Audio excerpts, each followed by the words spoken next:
Thank you, Mr Deputy Speaker, and it's a pleasure to follow the Honourable Member for Aylesbury.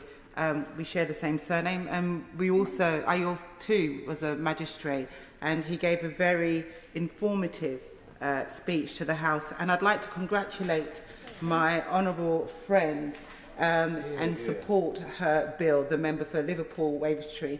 This private member's bill on joint enterprise is extremely, extremely important. And my heart in this debate goes out to everybody who's lost somebody due to murder. And it's important that the law works in this country as it should.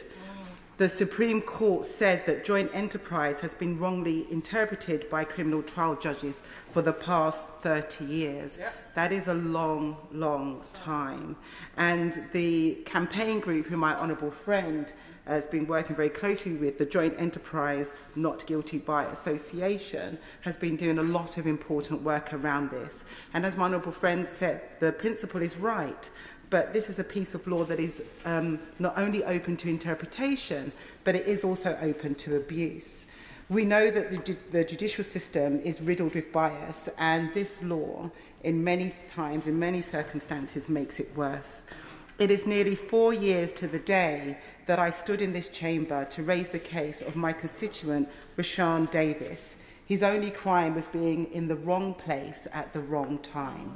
Mr Davis served 2 months in prison, all because of the joint enterprise law. And it has had a devastating effect on him and his family because of that sentence.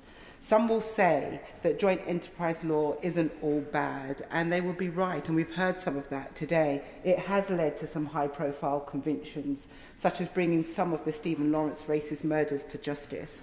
And for that, we should all be grateful. But it has also seen many innocent people sent to prison for crimes they did not commit. And no one who believes in how the law should work could approve of that. Just imagine, Mr Deputy Speaker, if everyone was found guilty by association. It may be unwise, but it is not illegal to be friends with someone who is a liar or a cheat. I mean, if it was, Mr Deputy Speaker, then, you know, there would be plenty of MPs in this place who would be arrested. Some will be surprised to learn that joint enterprise has been applied to predominantly children and young adults, of whom 57% are from an ethnic minority background. It is not only wrong, but it's lazy and unjustified to use the law in this way, criminalising a whole group of children and limiting their life chances just because they may have known somebody from school. Those of us who have spent our lives fighting for justice are acutely aware that the...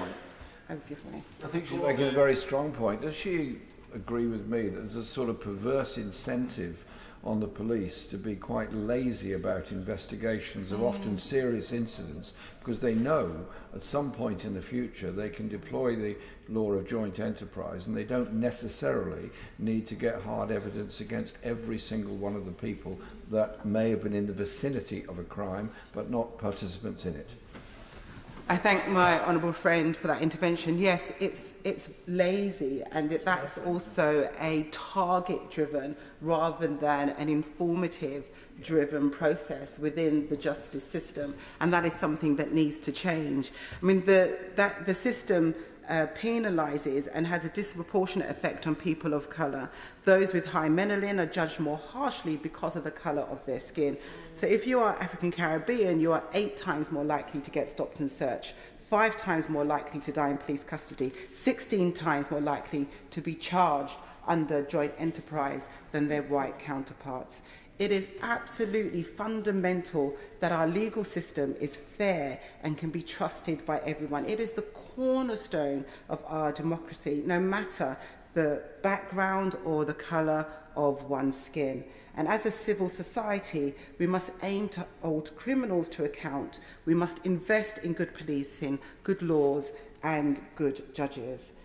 It is time, Mr Deputy Speaker, to reconsider the implications and the unintended consequences of joint enterprise and remove the harm that it has done to many innocent people whose families are with us today. And I pledge my support, although I know that the government may have some reservations about some aspects of it, but I hope the government will commit to my honourable friend's bill and bringing it back into the House so that we can have a system that is fair and right for all. Thank you.